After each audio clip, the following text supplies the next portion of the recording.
Fire up your soul, Gandamu!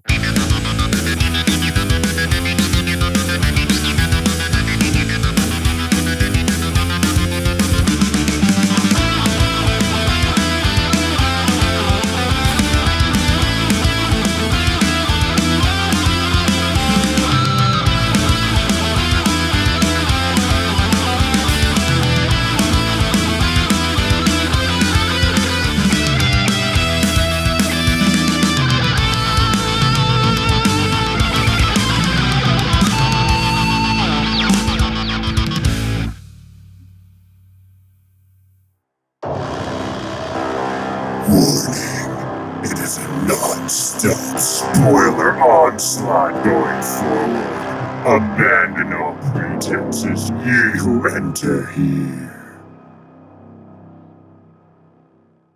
And here we are, ladies and gentlemen, for the Tomodachi Brothers. Welcome, everyone, to Mobile Snek Gundam. This is no Gundam, boy, no Gundam. Amaro.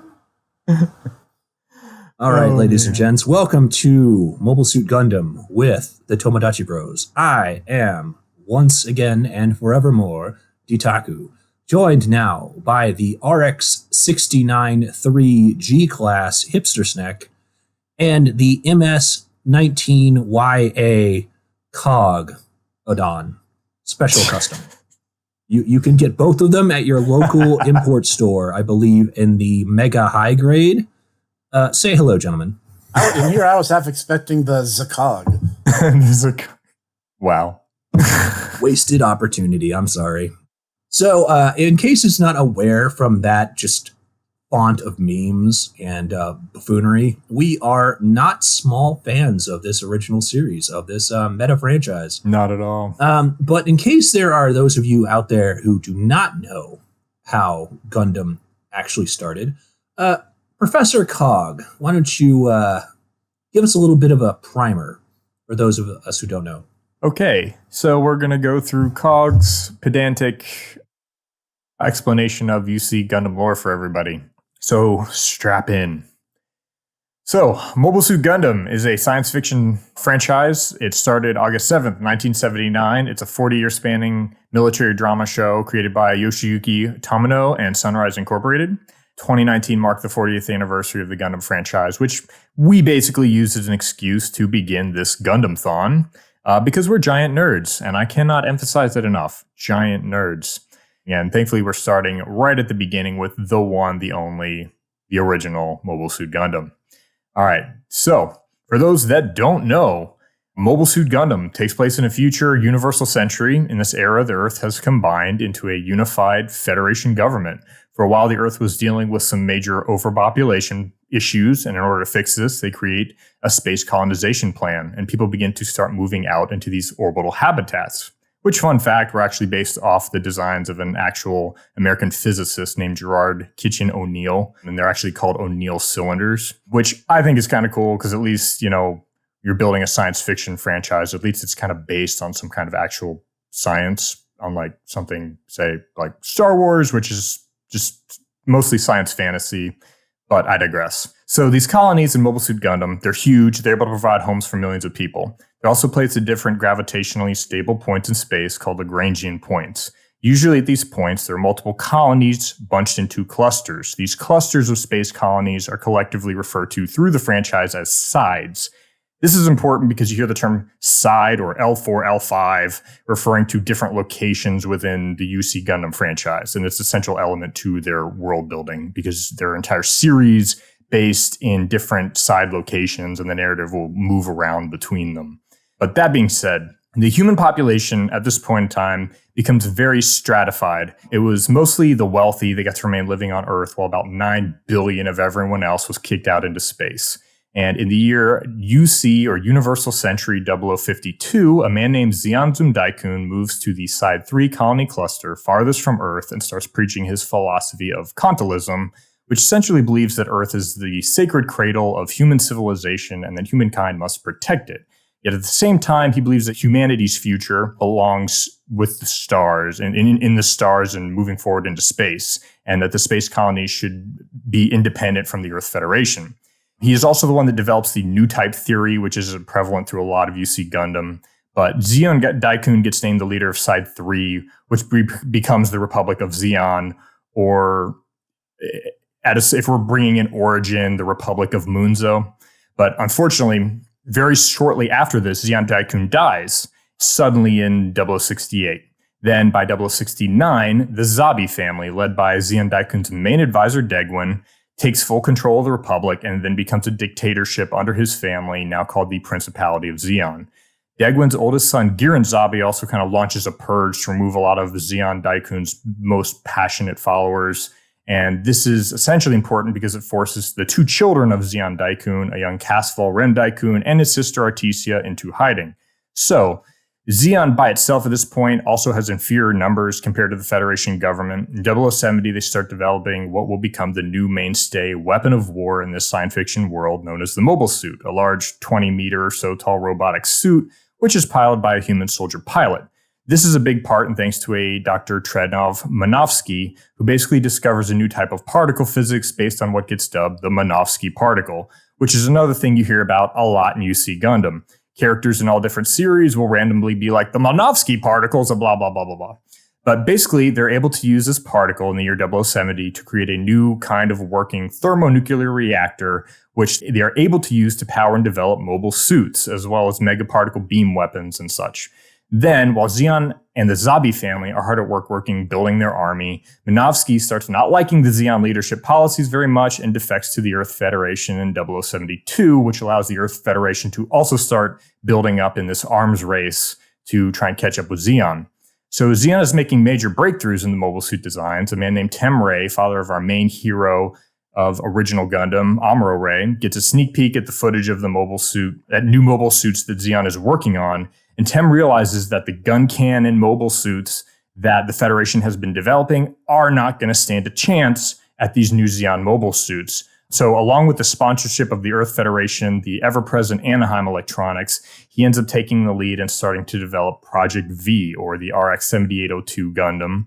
This then more or less brings us to UC 079. January 3rd, UC 079, the War-Near War begins. It was an insane, all-out war where they're using all kinds of different warfare, biological weapons, nukes, whatever, just causing a big friggin' mess. And one of the first major offensives of the war, Operation British, January 10th, 0079, where Zeon attempts to end the war early by dropping the Side 2 colony, Island Ifish, onto Earth. Well, that's what they call it in Origin, but we can talk about Origin later, onto Earth, which is basically the big colony you see falling in the beginning of the show. For those of you who are familiar with early internet memery, this means in this post-apocalyptic timeline, Australia doesn't get to go. WTF, mate, because they get a big, giant space colony dropped on them. Yeah, they're originally aiming for the Federation capital in Jabro in South America. Unfortunately, they miss and instead kill a dear friend of our show, the Alona Ranger, as the colony falls and annihilates Australia instead. Press F to pay respects, gents. Everybody take a drink. Yep. That's good stuff. Yes. Godspeed, you crazy diamond. Okay, please continue, Professor. All right, so shortly after this, January 15th, the Battle of Loom, General Revue is captured by the Black Tri-Stars and many Zeon aces, such as a one Shar Aznable, among others, get to make big names for themselves. At this point, there has been an insane loss of life. The Federation agrees to meet with the Zeon in Antarctica to discuss their surrender.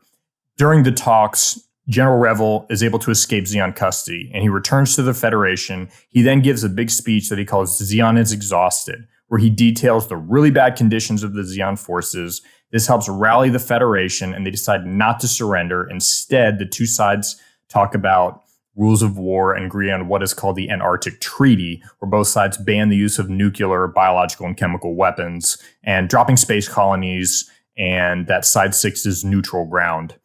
So Zeon, who actually felt this treaty was in their favor as their main force, was focused on the use of mobile suits. decides to send Garmazabi to land troops on Earth, setting up the Earth occupation force that we encounter in Mobile Suit Gundam. The Federation and Zeon then enter a big stalemate after Zeon has captured Europe, Asia, and North America. The situation is bad. Thus begins Mobile Suit Gundam. So TLDR, it's really bad to be poor in the future. Also, Zeon did nothing wrong. I'm just going to say it right now.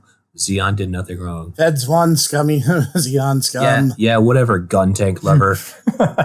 So, now, Mobile Suit Gundam. We are introduced to our main protagonist, Mr. Amuro Ray, who, while at Side 7 during a sneaking Zeon attack, winds up with the instruction manual to the Gundam and the Gundam itself. We're also introduced to the makeshift crew of the White Base, the new Pegasus-class starship in the Federation line, also developed as part of Project V.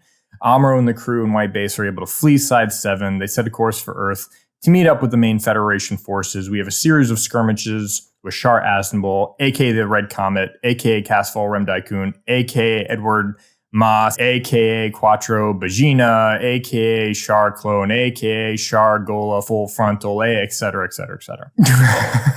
Wait, hold on. No. He's not a Char clone because he is Char. Yeah, that's true. I'm also referring to other series. I mean, besides, you're missing the best Char clone, Mr. Bushido from Gundam 00. So. Oh, right. Yes.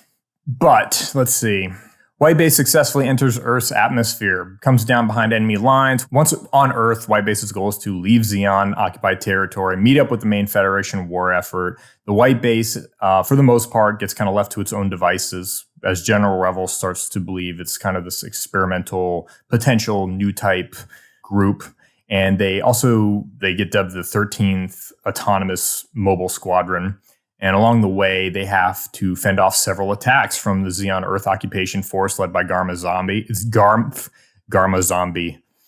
That would have been cool. Well, if he was a zombie, he does become a zombie. Professor, I have a question for you. You keep mentioning new types. What exactly are new types? Oh, right. So new type goes back to Mr. Zeon Daikun. Daikun developed the new type theory in Gundam, which basically says that as people move out into space and generations grow up living in space, this will lead people to moving on to a new stage of evolution because their souls are no longer held down by the weight of gravity. Then what happens as we go is we realize that our main hero, Mr. Amuro, is in fact one of these potential new types. Now, many new types have kind of different elements to them. In the Gundam franchise, people will do stuff like argue, oh, who was the most powerful new type ever? Was it Camille was the most powerful? Was it Judo? But essentially, new type powers kind of develop in different ways for different characters. Amuro, for example, first begins to have this ability to start predicting enemy movements and getting a slight seeing of the future element. Later on in some of the sequel series, they actually begin to develop entire systems based on focusing and enhancing these new type abilities in different ways. It also allows them to do all sorts of stuff, including using different weaponry that they develop, such as funnels and the sort. But I would say that is effectively basic new type. What he's referring to ultimately with funnels is that they actually have remote controlled drones that can be entirely manipulated through communication using what they call the psychic communicator system or Psychomu system.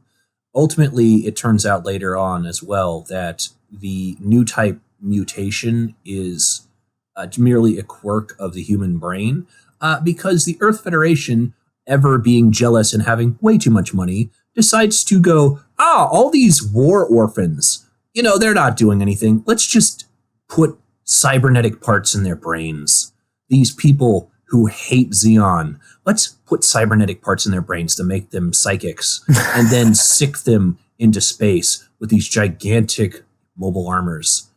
Yeah, that's a good idea. But we'll have to wait for that until we do Zeta Gundam. Yes. This stuff is very essential to UC Gundam. Indeed. And at least we'll be able to reference back, be like, oh, by the way, if you don't know about UC Gundam, go check out this episode. So we don't have to talk about it again. Yeah, not in a small way either. Let's see, where were we? Yes, Garmazabi, who eventually dies, which is a major turning point. It's actually a great scene, some great Char moment. he's going down in his gaw, and Char turns and is like, "Hey, Garma, do you read me? Blame this on the misfortune of your birth." Yeah, the entire thing being is that he's entirely aware that his father, Zeon Zumdaikum, was killed by the Zabi family. Allegedly. So he makes it his personal goal to kill each and every one of the Zabis. He gets most of them. Some of them, they get killed by other people. But, yeah. I was about to say also Maniva Zabi is a cute. I just want to say that. But, I mean, she's only a baby now, so... So, I mean, kind of the overarching gist as I saw it with the series was that Zeon, as the story goes on, gets more and more desperate, and things take on a more wild ride as they keep unleashing more and more just very bizarre and very grandiose super weapons up until the very end. And, I mean, this is all very cool, but it also kind of makes this series seem very Monster of the Weeky. And I'll be like, you'll go from just seeing nothing but Zaku's, kind of a generic olive drab, very, very utilitarian mobile suit, to just, oh, this is the giant Big Zam. It is the mega chicken. It has 30 beam particle cannons. I am very big. And it's like, yep. Yeah, I know there are a lot of hard Gundam fans out there that will definitely attribute that to being at least one of the many reasons why Zeon ended up losing the war to the Federation, because essentially the Gundam itself ends up being just a really well-built war machine when it comes out, and the Federation is able to kind of rely very heavily on it and effectively during the duration of the war. But then it's like as the war continued to progress into the later stages, Zeon just started spending just more and more and more resources on these just different experimental mobile armors and such to try and combat it. And then being like, this is a new mobile armor and it's experimental one, and we're not even technically done with it, but this is going to be its main test flight. Now let's see how it does in combat. But yeah, it's one of the parts that eventually kind of helps lead to their downfall. Actually, it's more of a metaphor for the desperation that Nazi Germany had at the end of the war. One of the major contributing factors to Zeon, even down to their very, very fashionable Hugo Boss-esque uniforms, is they're supposed to basically be nationalist Japan during the Showa era, and also, akin to Nazi Germany. I mean, that's the entire thing. Bear in mind, this was in 1979. This is, there are still people alive, quite a few, who were still alive who remembered World War II at this point. So that's kind of the backdrop to this series. Yes. He wanted to tell a war story, which basically Gundam is the inventor of real robot, the real robot genre, because essentially they wanted to write a story where robots were used as tools, essentially in a war narrative. Yeah, I mean, prior to this point, you had things like Mazinger Z or Giant Robo, where the robots basically were characters unto themselves. Whereas in Mobile Suit Gundam, the entire conceit is that the Gundam would be treated like a F-15 would be. It's not going to have a soul. It's not going to have any secret powers. It's just going to be a weapon of war. Even though, honestly, I think that it does kind of take on aspects of that because, I mean, not for nothing, but it has beam weapons really early on.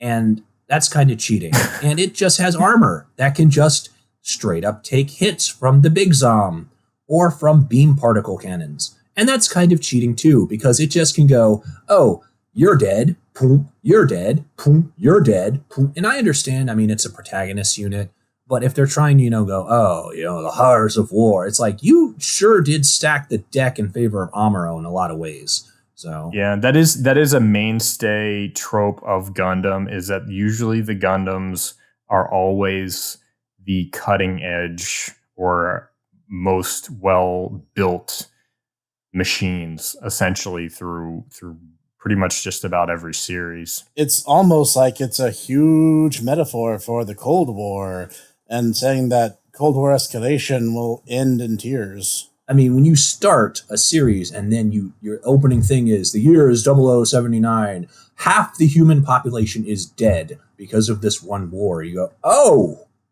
wow, well, yeah. My favorite character is Guntank. Guntank, huh? He has so much heart. Like, by the time the series is opening, Guntanks are already on their way out. But the few times you see them, they're like, we are trying so hard. Makes you feel something down inside, you know? Guys, I'm trying my hardest. I'll get there eventually. I mean, I'm mowing space and I got tractor treads, but it's okay. I'm going tank. Overall, I have to say, original Gundam sucked me back in watching it. I really enjoy Gundam. I like a lot of the different Gundam shows. I am very much a mecha apologist. It kind of goes back to something I think you touched on, Dietaku. It's like with many of the different series, it can come down to, even if you don't like all the people characters, the robots themselves do kind of tend to take on like a life of their own. I know an example for me, Gundam Unicorn, for example. I'm not a big fan of Banagher, but frick, the Gundam Unicorn, the Sinanju, they just have such awesome designs for robots through a lot of the Gundam shows. And I just love all those elements to it.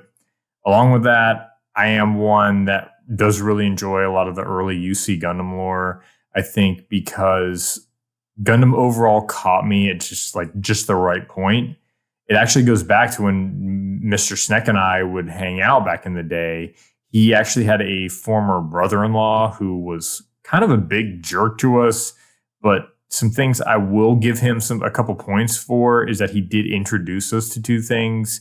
He introduced us to White Wolf's Vampire the Masquerade, the dice and paper game, and he introduced us to Band of Brothers, the series that was on HBO. And I did really enjoy Band of Brothers. And Homestar Runner. Oh, yeah, yes, and Homestar Runner. But Gundam hit me at the right point when I was getting interested in those historical war narratives. And then I found something like 08 MS Team, and it was just like this, oh, this is awesome. This is like Band of Brothers in outer space. And that just got me hooked. But going back and watching original Gundam, I will say it is a lot like going back and watching original Star Trek. It is very silly, but I do still have a lot of respect for it. It kind of is, yeah. That is a really good comparison because one of the first things every time Dietaku and I watch one of these shows together, we always end up MSTing it, and I started joking. We were counting recycled animation, and we constantly had to tell ourselves, like, they literally had 300 yen and a shoestring per episode. They had to do that.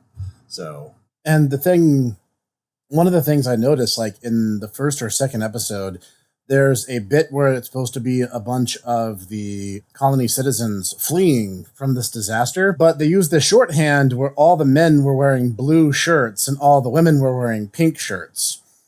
And I kind of made this kind of passing remark about it. And I'm like, oh, that's so the animators could remember who's who.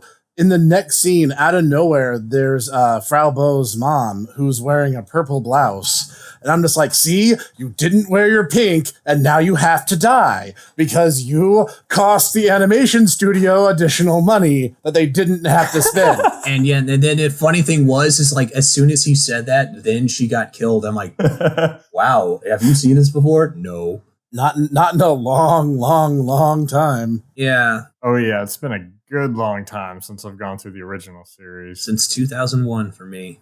And I know that because they canceled it on September 12th, 2001.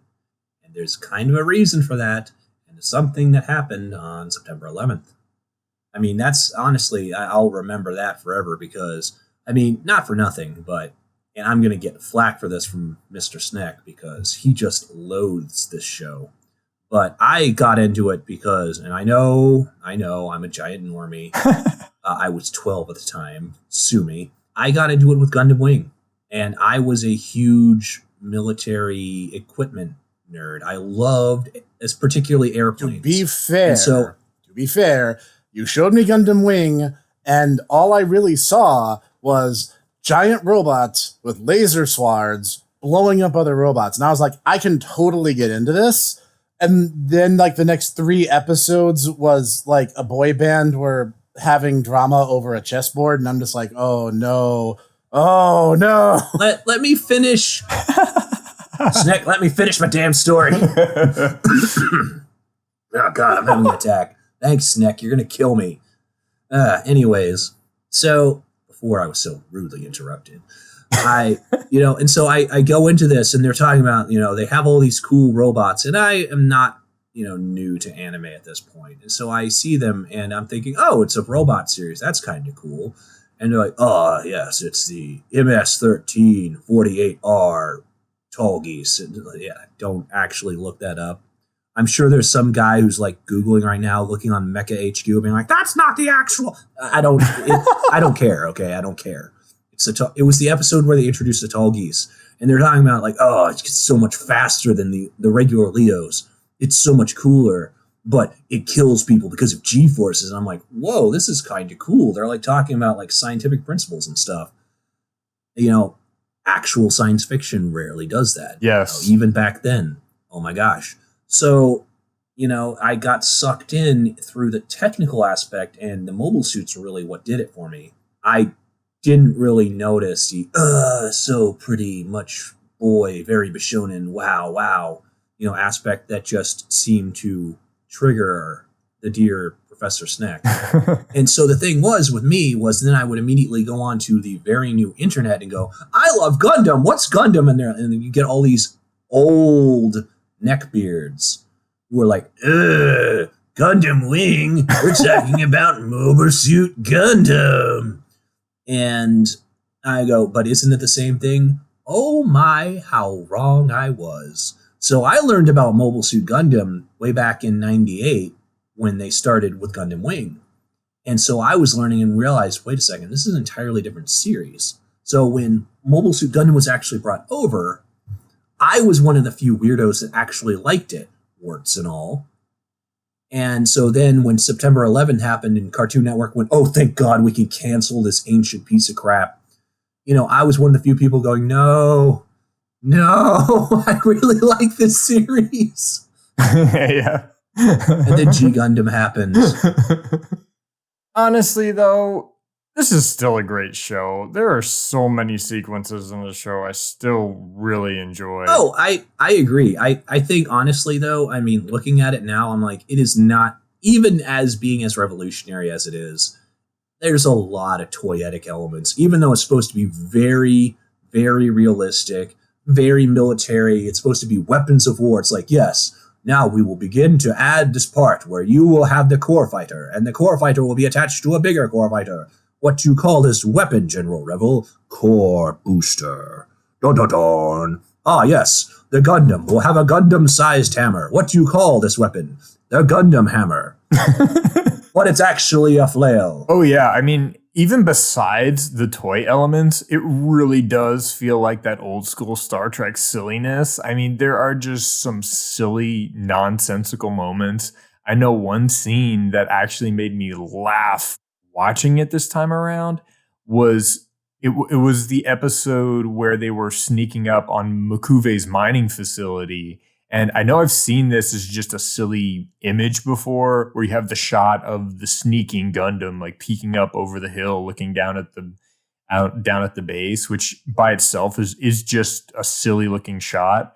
But I actually laughed out loud when I noticed the sequence that happens right after, where Fraubo is running up and is like, I want to see Amuro, I want to see. And then Amuro proceeds to move giant robot Gundam hand to block Fraubo's path. And then he says, but what if they see you? And I'm just like, yeah, Amuro, dude, you're the one in the 50-foot robot. Yeah. Yeah. That's a really fair point. And to give you an idea, since everyone heard the reaction that my beloved co-hosts had at the end of the round, where I jokingly suggested SD Gundam. Well, while Dietaku and I were watching, and the first Zakus were infiltrating the colony, one of them was running up ahead, and they used this kind of canned walking cycle for it. And so while he was doing that, I started going Zaku, Zaku, Zaku, Zaku. Dietaku was not pleased. Yes, I wasn't pleased. Also, I mean, we must be remiss to say, not only is Zeon, they didn't do anything wrong, they also have the best names. Because, for instance, the first 3 Zaku pilots that they get that actually attack the Side 7 colony are Denim, Jean, and Slender. And I'll let the listeners at home take a second to realize how that can be funny. So, I mean, you get all sorts of just very goofy sounding names like Ramba Rao. You get Makuve, Shar Aznable. I mean, just all of them are just very goofy names. Whereas the Earth Federation, they all actually do have legitimate names. Well, most of them. I'm not sure if Bright is actually a name, or if that's just them going, it's an English name. It's an English thing. You know, he's from Britain. It's all right. He's from Britain. I don't know why Tomino is now from Brooklyn, but yeah, Bright is pretty great. I can't have him get brought up and not mention the Gundam slap, of course. Yes, because we do get the beginning of the Gundam slap with Bright basically slapping Amuro and telling him to go pilot the Gundam. There's just a lot of that going around in general. Which actually leads to another great scene between Frabo and Amuro later on, right after Amuro's actually gotten slapped again. Frabo turns to him and says, "You do say things you shouldn't on occasion. A smack is good medicine." Oh, yeah, and they just, like, slap her and Sayla, like, a lot. Especially in the beginning. I'm like, ooh, this was definitely made not in current year. Ooh. Although, I mean, despite it being not nearly as, like, following through on what they kind of set out to do, I still think it's worthwhile. And honestly, I mean, it because they only hint at a lot of the new type stuff, which honestly, I mean, they explain more and they explore more in the later series. But here it's very nebulous, and I think it benefits from that because, honestly, I mean, it's just an excuse, really, to have more and more complex and ridiculous mobile suits. I mean, as much as I love the Kubeli, as much as I love the Noisial, as much as I love the Suzabi, they're just huge, complex, ridiculous mobile suits. So I will also bring up some other scenes that are still great. This show has 2 of the greatest headshots in anime history, with Caecilia suddenly shoots Guren in the back of the head and his body just hits the screen and like floats off into wherever. And then you turn around and Caecilia is going to escape, and Char just floats up, salutes, and says, "Garma, here's a farewell present. I know you'll get along well with your sister." And then just gives her an insane rocket launcher makeover. I'm just saying, as a Guren's Greed player, Caecilia's faction is the best. Garma, Dozel, and Guren are all lame-o. Just saying that. So one thing that still doesn't grab me with this show, honestly, the music. I mean, there are a few of the high horn melodies and things that I feel like worked, but overall, I feel like the music in this show is just kind of there, I guess. You didn't like the Waka Waka Wah disco guitar? Yeah. That's a shame. That's a shame. I gotta say, the opening theme is really a fun song on its own, and I'm not saying that it's bad. I actually quite like it. But it is really incongruous when you start getting to later episodes and people are like, people are dying and I have PTSD. Da, da, da, da, da, that goes back to the fact that remember what was the norm at that point. Majinger Z, doo-doo-doo-doo, he's gonna blow up all the bad guys. Whoa, whoa, whoa, whoa, whoa, Cogbot 9000. Defender of freedom and liberty, Cogbot 9000. And then in 20 years, we'll make a darker version called Cogbot 9000 Armageddon. I'd watch Cogbot. I'd take that over the Doozy Bots. Oh. Yeah, I forced Snek to watch the Doozy Bots because I found it. It was actually on YouTube. So I subjected him to that. I'm sorry. I suppose I can't dodge the question anymore. My personal favorite character, since we're still kind of on that thing, it has to probably be Char. I know that's kind of a normie answer, but he's just so good. He's so good. Gundam is one of those shows where I think it's an example of how you can have a show with just very flawed characters. I mean, this series has like kind of a lot of wishy-washy sort of characters, and we do kind of lack like the super confident scion, like a Guy or a Kamina or Domo, and those kind of characters that I definitely gravitate towards a lot. Yeah, it does. Slager. Well, yeah, it has Lieutenant Slager. Yeah. And guess what happens to him? He sacrifices himself to deliver the nut punch of all nut punches. Yeah, that's right. That's right. But I think overall, Gundam is an example where you can have a lot of flawed characters and just it's more about how you weave them together with the narrative, and it's more about how the whole ensemble kind of works together or works off of each other to move the story forward. With that being said, that's from my favorite character. It's somewhere between Bright, Amuro, and Char. I just enjoy Bright. I like the Amuro Char narrative well enough. I really like Char's backstory with how he had to run away and go into hiding, and then comes back has to get revenge on the zombies. I do kind of get a little thrown off because I wish that they had focused more on that, because he does get kind of sidetracked at some points, and it's like, oh, I've got to beat Amuro. I can't let him be better than me. And then he just flips back at the end and is like, oh, wait, I've got to go kill some more zombies. Hold on. We'll be right back, guys. I got to kill some of my political enemies. Then I'm going to just hang out on Von Braun City and be known as Quattro Vagina. I mean, what? Yes. Anaheim Electronics AUG. Zeta Gundam is a wild ride, guys. But overall, I mean, the show is, I think it's still a must watch. If you're a big science fiction mecha fan, I totally think this is a must watch, because it's because of Gundam that I what brought me into mecha in the first place was Macross, and Macross was just the next evolution of real robots after Gundam had come along that got really popular.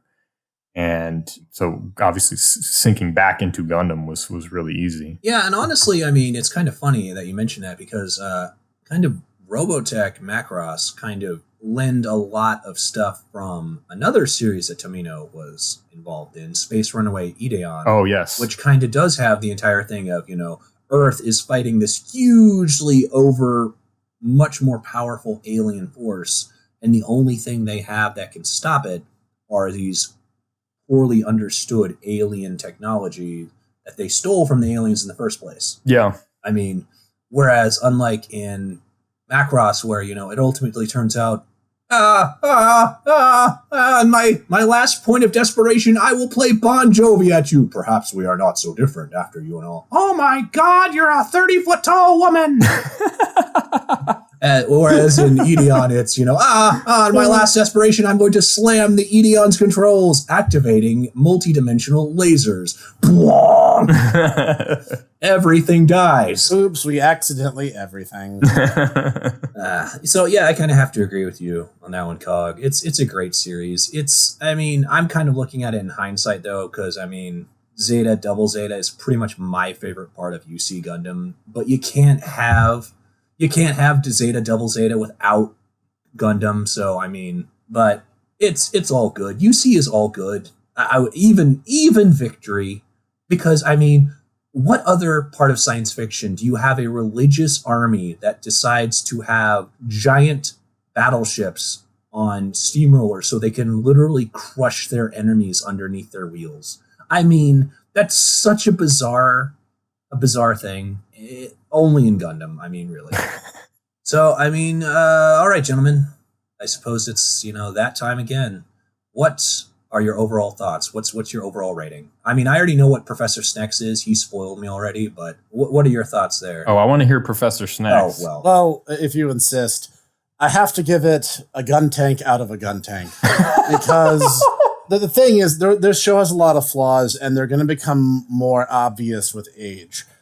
But I love stuff like this because there is not only is there a lot of heart, the developers, the designers, the writers cared, and they had a message, they had a point. And I think an anti-war message is one of those things that, trite though it may be, will always be relevant in the human condition. The fact that it's a space war really isn't all that different from what we on Earth have already experienced.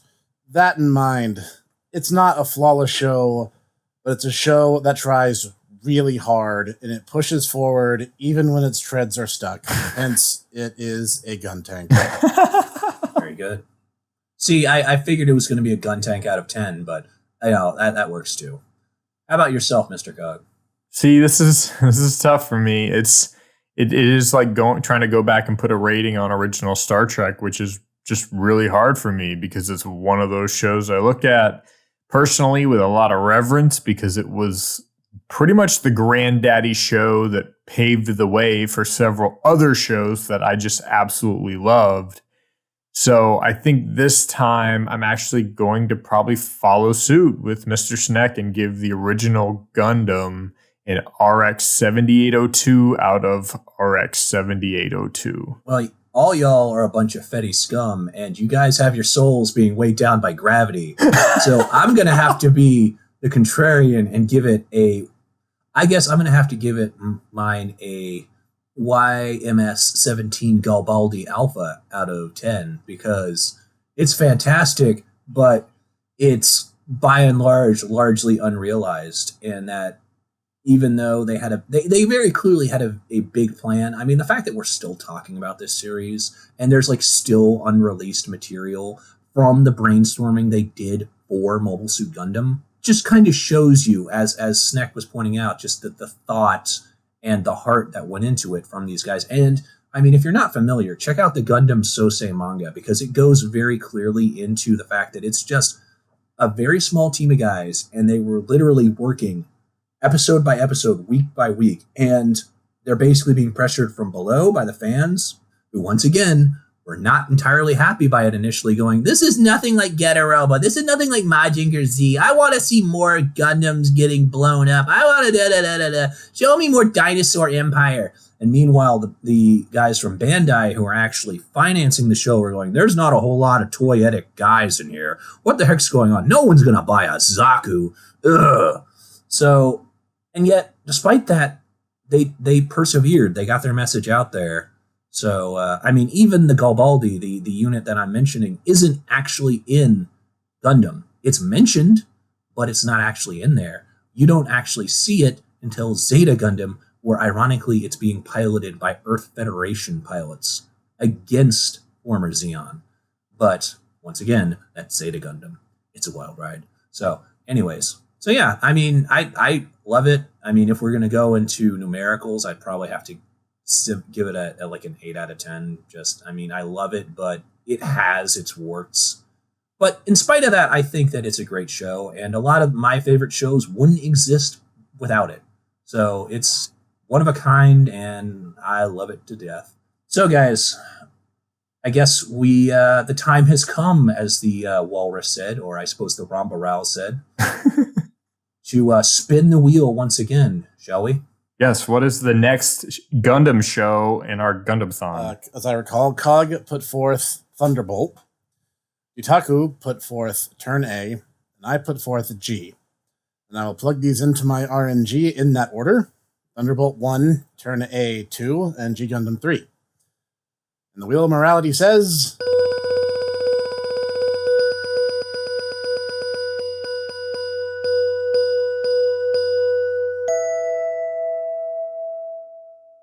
Three. Next up is going to be G Gundam. All right. So all that stuff I just talked about UC Gundam lore, just chuck that right out the window. So basically what you need to do for your prior reading is you need to go ahead and look up Dragon Ball Z, watch that entire series, and you will be ready for G Gundam. Yeah. Because watch a bunch of kung fu films. Giant Robo, The Day the Earth Stood Still, actually. this is not a joke or a meme. This is actually the series that the director and the team that did G Gundam did just for. And a lot of the tropes, a lot of the kind of themes that they push forward in G Gundam are also present in Giant Robo. So, also, it's a really good series. It's got Wagnerian music to kung fu fighting cyborgs and magically possessed suits of Chinese armor. It's so good. One of these days, I'm going to sit Snek down and I'm going to force him to actually watch it because it's so good. Anyways, so thank you for joining us, ladies, gentlemen, and attack helicopters. We will see you next time. Same Snek time, same Snek Channel.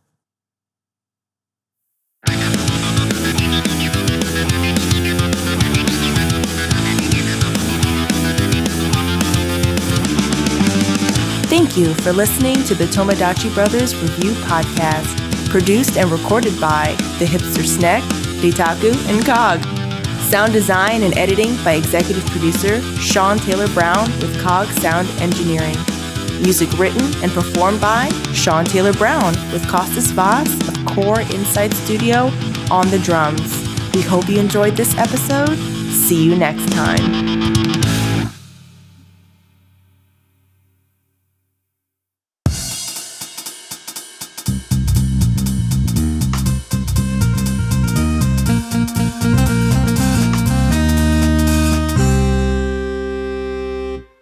Hey everyone, thanks for listening to the Tomodachi Bros Anime Podcast. I'm one of the co-founders and co-hosts of the podcast, The Hipster Snek. If you want more content from me, I have my own YouTube channel, The Hipster Snek. Links will be available everywhere I can spam it up until I get a custom one, but all in due time. I do weekly game reviews, and in the future, probably more than that. Look forward to it, and I'll see you there and on Twitter at Hipster Snek. See ya!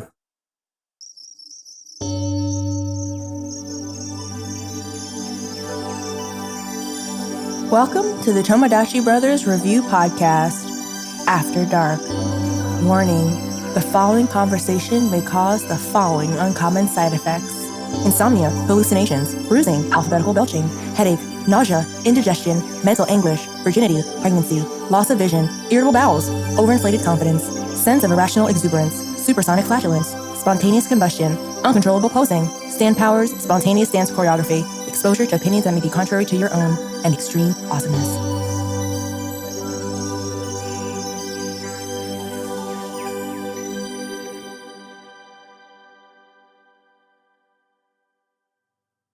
So, now it's time for Dietaku ASMR.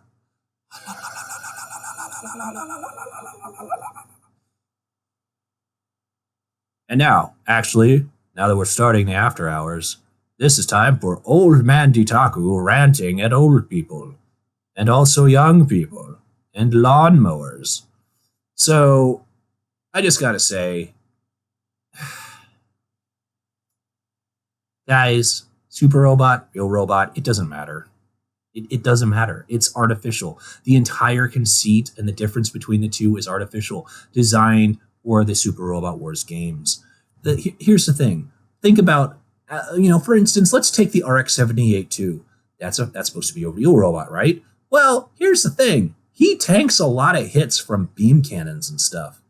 He tanks a lot of hits from a lot of very powerful, very dangerous mobile armors and mobile suits. But I'm supposed to believe, according to what you're saying, that he's supposed to be fast and a nimbly doge. And I mean, he does do that. But I mean, by the very same token, what about Sheen Getter? Sheen Getter is so fast that it's compared to a UFO on several occasions. It usually doesn't tank hits. It gets out of the way because it's that fast. But it's considered a super robot. To say nothing of the mobile fighters who are more agile than tanky. Or not even moving forward into Zeta, double Zeta, like the double Zeta fully armored is a monster powerful machine. So, I mean, honestly, the pedants out there that are like, this isn't super robot, I'm gonna go watch Gurren Lagann again. Well, I mean, more power to you. Gurren Lagann is good, but you're doing a disservice to yourself if you're just going to write series off just because, certain people on a certain M board on a certain Chinese underwater basket weaving forum decry it just because, oh, it's a real robot show rather than a super robot show. Try it out. Who knows? You might like it. I'm just saying, don't knock it until you try it. Ultimately, it's what this kooky old man is trying to say. Hey, the first Gundam to show up in a Super Robot Wars game was the original Gundam. Oh, he's in like a bunch. He's a mainstay in most of the Super Robot War games. Yeah, I'm just saying he also was the first. Yeah. I mean, for a long time, the main ship that you would get as your like main, home base ship was the Argama from Zeta Gundam. So, I mean, actually, Super Robot Wars pretty much combines real robots and super robots because you also get Macross. There's Macross characters in just about every other game. There's well, I mean, yes, it's just the entire distinction between the two is an artificial splitting of hairs because they wanted to have characters that were small and fast versus characters that were big and could tank hits. That was the thing. I think the big debate is with the people that want it to just be as hyper realistic as possible. So they'll do stuff like, oh man, the pieces of the robots when they're transforming don't go together perfectly, and some of them seem to disappear, and it's just not realistic enough. So of course they tend to scoff at the ideas of robots being, it's powered by magic and love and courage and whatnot. But at the end of the day, it goes back to even Tomino in interviews has made the point a 20-meter high robot in reality is not only just really impractical, but near impossible with, gravity and all. Yeah, I mean, that was the point actually in Mobile Suit Gundam for a long time. And they kind of, and that's a thing, honestly, in the original Gundam that they kind of ignore as time goes on, is the fact that the Zakus that you see in space and the Zakus you see on Earth are actually two different types of units, because the Zakus in space don't have the internal skeletal structure that the Zakus on Earth have so that they can actually stand in Earth gravity. They do kind of make a mention of that with the DOMs, because you have the DOMs that will be on Earth. They make that point that they have to have the Rick DOMs in space. Yeah. Yeah, the DOMs were beefier, just like in general. And one of the things actually Dietaku and I were talking about at dinner, in fact, was the fact that if you actually put legs on a robot, you're actually making it more unwieldy. It's like the closest thing to a realistic bipedal war machine would be something more akin to the Shagahad than a Gundam. That's from Metal Gear Solid 3, by the way. Yeah. The best one. I mean, it is. No, I agree with you. I love the hard science fiction world building of a lot of the real robot, well, especially Gundam, just because it's got so much lore behind it. But I am not above saying I love super robots too. They're just I like a lot of the mecha stuff. I like when it looks really realistic and it looks like all the pieces fit together. But then at the same time, I friggin' love Gurren Lagann where they're chucking galaxies at each other like ninja stars. So I kind of go both ways on that. I don't know. I mean, this is kind of delayed reaction there, buddy. Be careful about that one. Dear Mrs. Cog, did you hear what Mr. Cog said? I don't know. You might want to be careful. You might run away with a Zentradi over here. You don't know how he's going to be. Zentradi. You'll just be like, hey, Cog, and then you'll run away. You'll see him, and he's running away with a 30-foot tall woman going, he played Bon Jovi at me. Whoa, chicken on a bear. I guess my rant, I have to say, that I started talking to you with Dietaku, Evangelion. Oh man, you're gonna actually deliver that one to the audience. Okay, well, it's in our after hours, so I mean, all right, I will be more than happy to deliver my piece of that as well. But yeah, I know we rip on this show, but it's like everyone get your popcorn and Gatorade because this is gonna be good. I will admit that Evangelion did capture my attention when I was younger. I think I have talked about this a bit before, but I guess to elaborate even more, Looking back in retrospect, I do not find Evangelion to be the big deconstruction show that everyone makes it out to be, especially after revisiting original Gundam. Evangelion was trying really hard to be a super robot deconstruction thing, and it is very obvious that it tries really hard. And the thing is, Mobile Suit Gundam was already doing that stuff well before. Gundam was already a complete reinvention of giant robots. It was already a hard war narrative where they were talking about harder subjects and having these stories where they were having the conversations about fatigue and PTSD and anxiety and depression and all the other horrible emotions that come along with high stress situations. But then when you take a lot of those tropes and then try to deconstruct them even more, and it becomes this deconstruction of a deconstruction, then you get this thing called Evangelion, where we proceed to just make it dark and sad and suck the life out of every character so no one has any redeeming qualities to them. And it's just a show about a bunch of victims wallowing in self-pity that just make the same mistakes over and over, completely overthink everything to an absurdist level. Rei has no personality. Shinji's a jellyfish. Misato's a drunkard.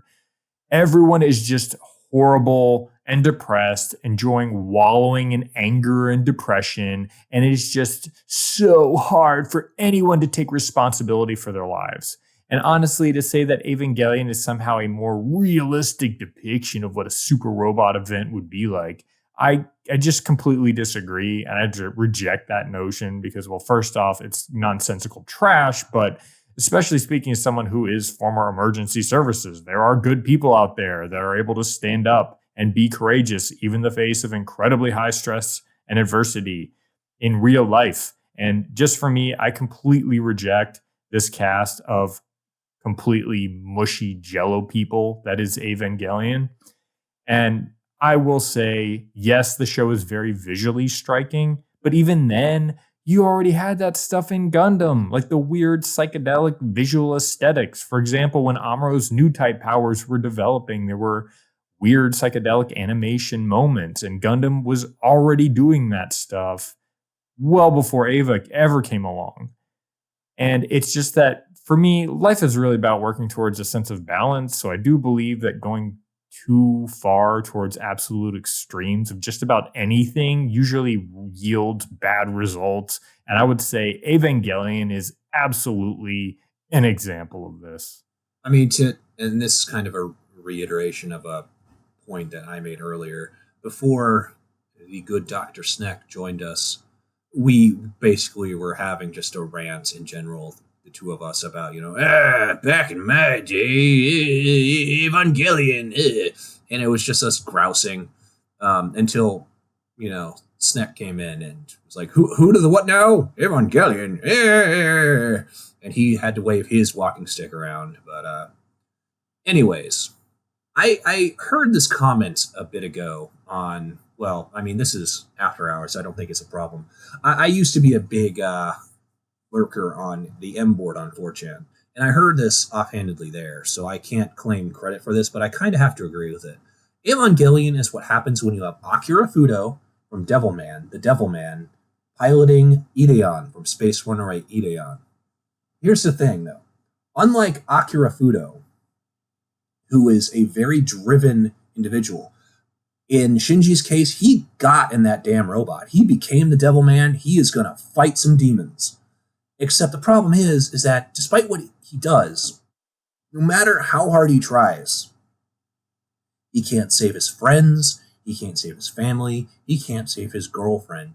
And so he becomes very brooding and very introspective, and ultimately just kind of has a kind of a what am I fighting for moment. I mean, and it's understandable because, the guy is being pushed into a corner. And ultimately, in his case, spoilers to another 40-year-old series, ultimately it turns out that this is all, orchestrated by the demon lord Satan so that she could, have her perfect husbando, and she wanted to save him. But I mean, it was understandable the reason why he was so brooding, why he was so introspective, and he was tempered by his great drive. Meanwhile, in Ideon, you have this very poorly understood, very incredibly dangerous unit, this giant robot that actually has killed people that tried to pilot it before, but they need to do so because it's the only weapon that can actually withstand against the Buff Clan's weapons and technology. But here's the thing. For Evangelion, you put the two of them together, but you slice off Akira Fudo's drive and you slice off the actually understanding your enemy, and to the point that, we need to rely on the Evangelion, on the Evas, because they are the only thing that can fight against these poorly understood enemies. We don't understand where they come from. We don't really understand why. And I can already hear they came from outer space because of the tree of life and the tree of blah, blah, blah, blah, blah, Kabbalah, blah, blah, blah. Yes, I understand. I was there too in the late 90s on the internet, furiously going, I don't even know what's going on with Evangelion. Yes, I was there too. I understand. I know the lore reasons, but is that really actually explained or even brought up? You want to talk about like something that's not at all explained. At least they mention Minovsky physics and particles and what they do in Gundam, and to the point that it's actually a big aspect of their tactics and why they do things. AT fields are just the magical force field that sometimes we can rip through, and sometimes we can just pop with conventional technology, and sometimes we can just neutralize without conventional technology. We can just do it. There's no rhyme or reason to them. Honestly, it's the narrative, what happens to be cool at the time. I completely understand that. But it doesn't help your case, really, when you don't explain or have a internal logic to things. It's just whatever is cool, because that's not good storytelling. That's Spawn 90s comics, okay? And I mean, I don't need to tell you how that's bad, because then you don't have feet. You need feet to stand up. That's a 90s joke. Only 90s kids will get that. So yeah, I mean, that's kind of my piece. Did you want to add anything there, Professor Snek? Because I know your thoughts on Evangelion, but I don't think the audience at large knows. Cog summed it up nicely.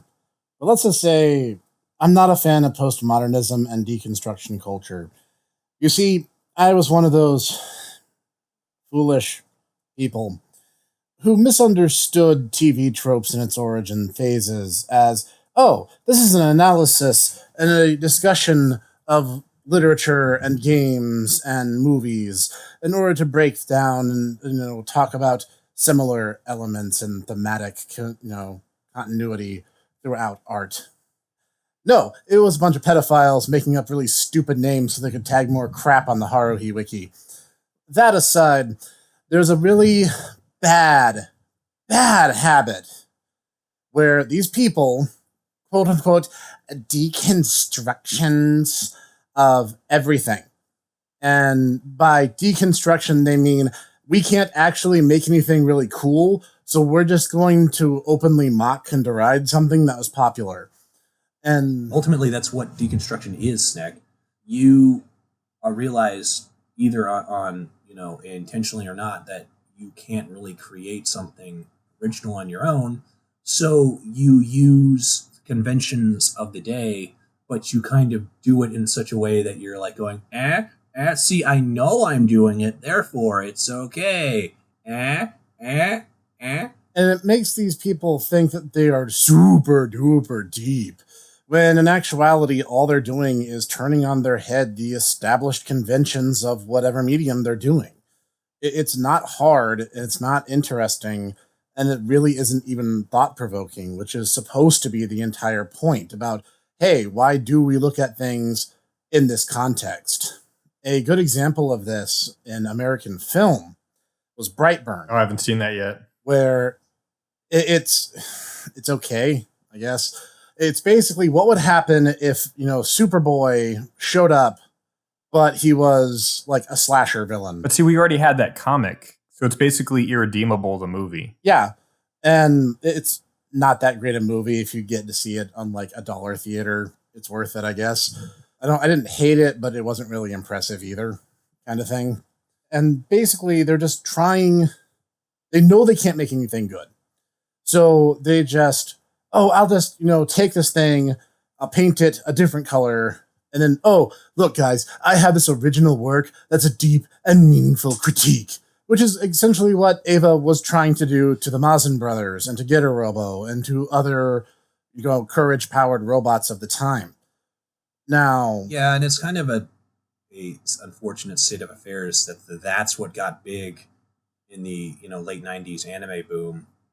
Whereas, because once again, postmodern deconstruction only works if you are familiar with what came before. And I can guarantee you that little 12-year-old Timmy who's watching Toonami has never, nor will he ever desire to watch the 1970s Mazinger or Getter Robo series. And here's the thing. This is something I dub the Dark Knight effect. And the reason I call it that is because something can be really, really great. But if there's even the slightest hint of a cultural stigma that the concept is childish in any capacity, it will be looked down upon, even if everything about it comes together. The reason this thing got its name is because, The Dark Knight as a film blew the hell up. And honestly, it did so for the worst possible reason, because one of the actors died. Not because it was a great film. Honestly, it really wasn't. And fight me, fanboys.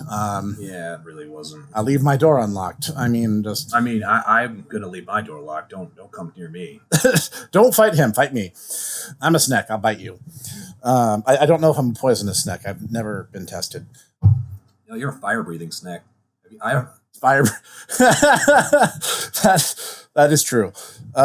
Here's the thing. The first hour of The Dark Knight hammers in this whole thing about hero deserves, hero needs. And there's a moment, a very genuine moment in Spider-Man 2, where Aunt May turns to Peter, who's going through this whole series of doubts that's like mentally blocking his powers from functioning properly.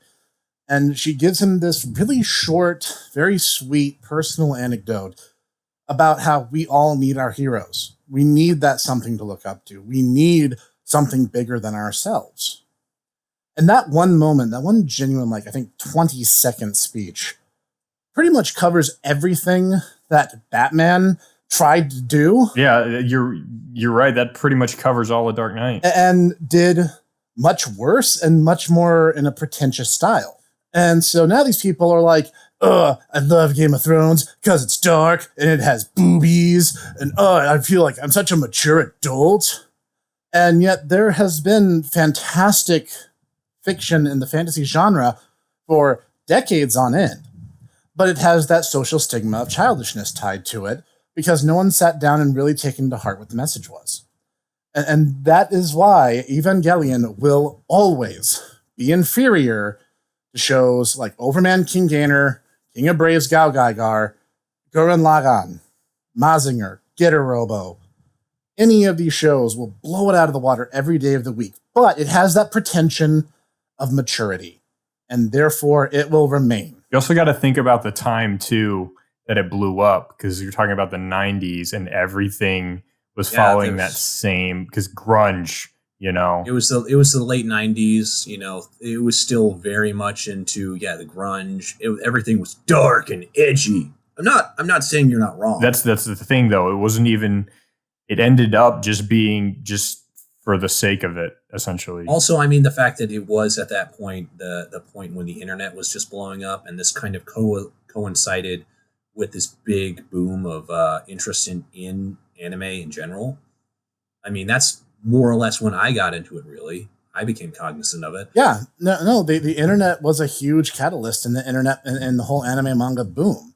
And the thing is, it had the right amount of pretension, the right amount of edge, and it had that right amount of, oh, dude, the show has blood and boobies in it. Oh, it's so dark and mature like me because I'm a dark and mature individual, even though I'm 14. Yeah, Yeah, I kind of have to agree with you on that one. And I kind of have to agree with you on Game of Thrones, too. I am not making fun of you, Cog. Yeah. You showed me the show because you genuinely liked it. We were young. Yeah. I'm not giving you crap for it. And I'm not giving you shit for the fact that you like Game of Thrones. I'm just saying the most I got out of that is going, man, I sure wish that people would have an interest in my boy Elric. Oh, I picked up the Elric books. I did. I'm looking forward to reading them. Also, sucks to be you guys with your anime filler. Sucks to be you guys. Now you know how it is, normies. Sucks to be you. That's all.